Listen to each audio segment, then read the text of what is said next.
If you're here, chances are you've been through something. Not the kind of cute growth.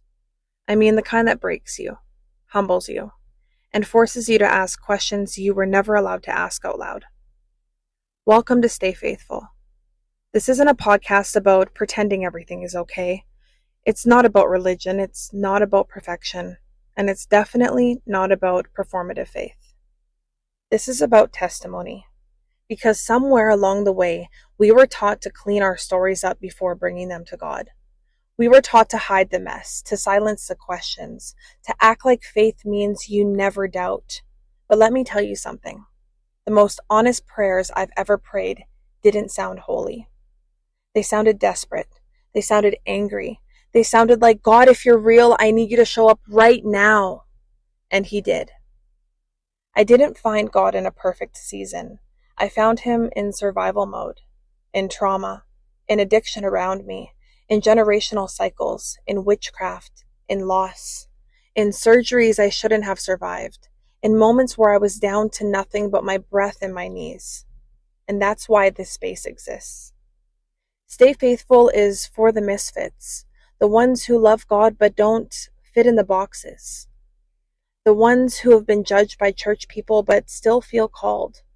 The ones who've walked through hell and came back asking, okay, God, now what?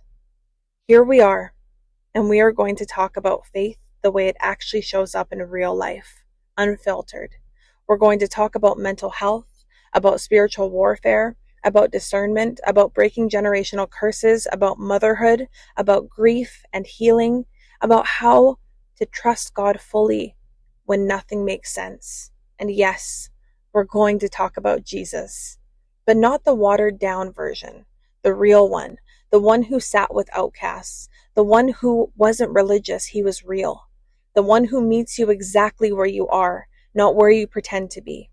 My name is Mercedes Burry, and this podcast is part of a bigger testimony. The book, the music, the movement, all of it rooted in one truth. This is just the beginning. If God can redeem my story, He can redeem yours too.